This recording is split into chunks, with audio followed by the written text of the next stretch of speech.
y avait plus.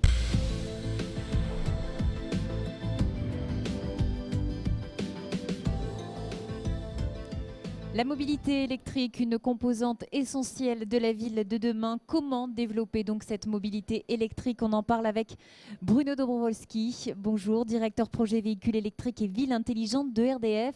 Bruno Dobrowolski, aujourd'hui, cela nous semble tout naturel, on peut le dire, de recharger son téléphone portable en tout lieu. Et quand on pense véhicule électrique, on pense difficulté à recharger le véhicule. Enfin, c'est le sujet qui revient très souvent. Pourquoi on est toujours loin de cette souplesse alors qu'on a des batteries de portable partout dans les événements, même aujourd'hui? Alors, bonjour Fanny, bonjour à tous. La problématique du véhicule électrique, c'est que les puissances qui sont en jeu au regard des puissances que vous évoquiez pour un portable ne sont pas tout à fait les mêmes. Le portable, vous allez avoir quelques milliwatts. Pour un véhicule électrique, vous ne pouvez pas le recharger à moins de 4, 5 kg, 7 kg maintenant. Et 7 kg, il faut savoir que c'est la puissance moyenne qui est installée dans tous les logements. Donc en France, le logement moyen a environ 6 kg. Donc on voit bien tout de suite que si on veut se recharger de manière inopinée ou non maîtrisée, eh ben, il faut s'assurer d'un minimum d'éléments pour des problèmes de sécurité, pour des problèmes de raccordement, pour des problèmes de faisabilité. Donc aujourd'hui, le territoire, le maillage du territoire n'est pas encore n'est pas assez dense. On peut le dire, il y a quelques villes, c'est ça, qui sont équipées. Alors, ça démarre puisque le boom, suite aux différents appels à manifestation d'intérêt de l'ADEME, a démarré depuis 2 ans. On a aujourd'hui environ 10 000 bornes sur espace public qui sont en service. Il y en a une trentaine de mille qui sont en préparation. Il y a un certain nombre de projets qui sont en cours de se qualifier comme des projets qui émanent d'opérateurs nationaux, puisqu'il faut avoir une qualification spécifique d'opérateur national pour lancer des mises en place sur des grands axes.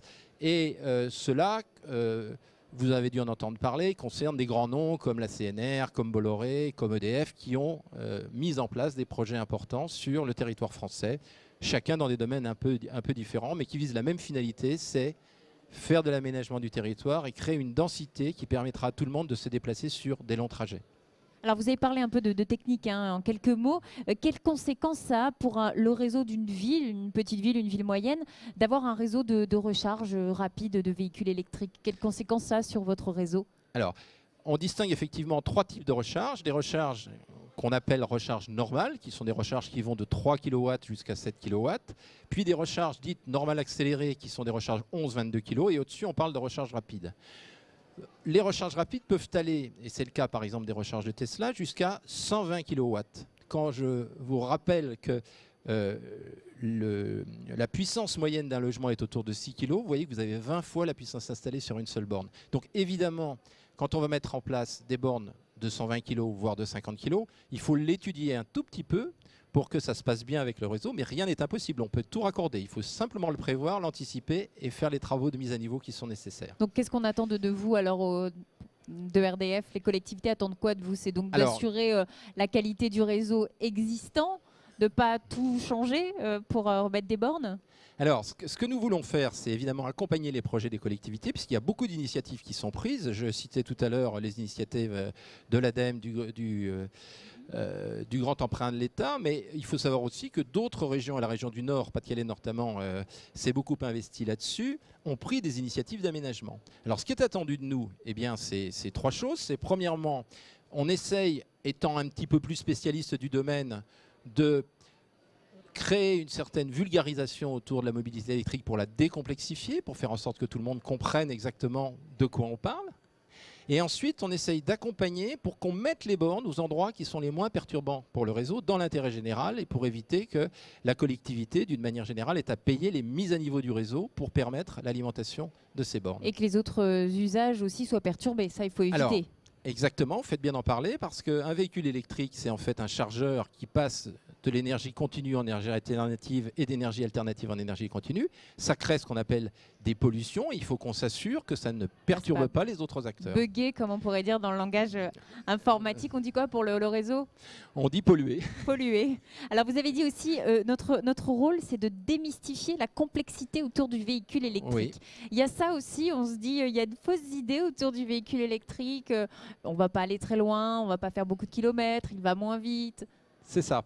Alors, jusqu'à présent, le véhicule est complètement autonome. C'est-à-dire une fois que vous lui avez mis un tout petit peu de gasoil dans le réservoir ou d'essence, il va où il veut. Le véhicule électrique, il a besoin d'une part d'avoir un mode de conduite qui est un petit peu particulier, de façon à ce qu'on soit très économe dans la conduite. Il a besoin aussi de se recharger le plus possible dès qu'il est en parking.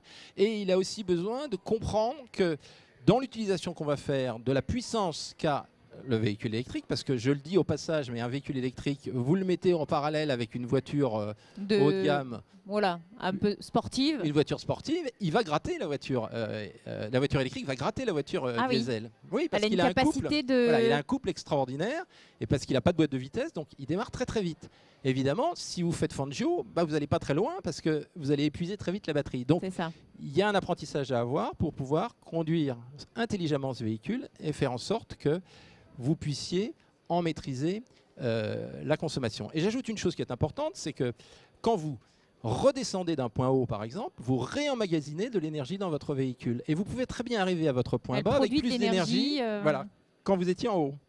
Ouais, donc il y a tout un système et tout cela, il faut le faire savoir. Il y a encore des choses qui sont pas assez... Parce qu'il faut s'organiser différemment, il faut apprendre à conduire le véhicule autrement, il faut accepter d'en avoir une autonomie qui est de 200 km et pas de 1000 km, mais qui se sert d'une autonomie de 1000 km? Peu de personnes, puisqu'en moyenne, les Français font 20-25 km par jour. Donc tout ça, voilà, ça fait en sorte que c'est un changement de paradigme, comme on dit. Alors pour changer justement d'idée ou... effacer ces fausses idées qu'on peut avoir et être ambassadeur comme vous le faites du véhicule électrique, il faut l'essayer et vous le faites au sein du groupe ERDF. Vous avez vous-même une flotte composée de véhicules électriques, donc vous avez un retour d'expérience. Comment ça se passe quand vous devez partir en rendez-vous? Pourquoi faut-il l'utiliser principalement? Alors, on a à peu près sur une flotte accessible de 8-10 000 véhicules, environ 1300-1400 véhicules en service aujourd'hui, avec un objectif d'en avoir à peu près 1500 d'ici quelques mois. Ce qui fait en moyenne sur les sites un taux de pénétration d'environ 20-25%. Il faut l'utiliser au mieux. L'avantage du véhicule électrique, c'est qu'il coûte beaucoup moins cher à l'usage. Une fois que vous avez fait l'investissement, pour lequel les aides d'État, plus les dispositifs que vous pouvez trouver d'accompagnement qui viennent des conseils régionaux ou d'autres, peuvent garantir un prix d'achat quasiment équivalent au véhicule thermique. Vous avez la possibilité, si vous l'utilisez comme il faut, qu'il coûte moins cher que votre véhicule thermique. Pourquoi? Eh bien parce qu'un plein, ça coûte à peu près 2 €, alors que quand vous faites un plein de véhicule, ça coûte un tout petit peu plus. Donc la finalité pour nous, c'est d'une part d'utiliser ce véhicule qui est moins polluant, et d'autre part de l'utiliser chaque fois que l'autonomie le permet. Donc on a un petit travail qui s'est fait autour de l'organisation du travail pour que chaque fois qu'on est à moins de 100 km, on puisse systématiquement utiliser le véhicule. Maintenant, on peut faire 200-300 km avec un véhicule électrique et il y a une offre aussi qui se diversifie. Il y a des petits et des plus grands véhicules. Vous parlez des économies réalisées donc par les particuliers qui achètent un véhicule électrique, par des entreprises comme vous sur leur flotte. La question maintenant du coût de l'installation des bornes que doivent porter donc les collectivités. Là aussi, votre rôle, c'est d'apporter des solutions à un coût maîtrisé. Ça, c'est important, surtout en cette période pour les collectivités. Alors, il y a deux choses. Il y a l'aménagement du territoire sur l'espace public où là, nous sommes effectivement partie prenante pour conseiller les collectivités pour qu'on mette les bornes aux endroits qui sont les moins onéreuses dans l'intérêt général. En ce qui concerne le particulier, il n'a pas trop le choix puisque là, il a son logement. Mais il faut simplement que les conditions de mise en œuvre se fassent de manière optimisée. D'une part, pour que l'installation soit conforme à la réglementation, et donc il y a des normes qui régissent cette mise en œuvre, et parallèlement que le client ait la possibilité demain de pouvoir gérer la recharge de manière intelligente. C'est ce qu'on appelle dans notre jargon le mode 3, donc inciter les clients à utiliser ce mode 3 et à acheter la borne de recharge qui peut permettre de moduler la recharge, particulièrement pour que tout le monde comprenne, en dehors des heures pleines, c'est-à-dire la nuit, à partir de 23 h, une fois que par exemple le chauffe-eau est plein. On peut charger sa voiture. Donc on sent que vous avez bien une mission de conseil, d'expertise au-delà de la simple installation et la simple distribution du réseau électrique. C'est vraiment important ça pour vous. Alors on essaye de rester dans la mission qui incombe au gestionnaire de réseau, mais faire en sorte que quand même le client s'y retrouve, parce que plus il aura un tarif d'acheminement adapté, moins ça va lui coûter cher.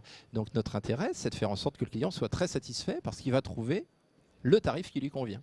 Merci, on va vous laisser puisque vous allez animer un atelier sur cette mobilité électrique et ces véhicules électriques. Merci Bruno Dobrowolski d'avoir accepté notre invitation sur ce plateau TV des Assises européennes de la transition énergétique. On se retrouve tout à l'heure.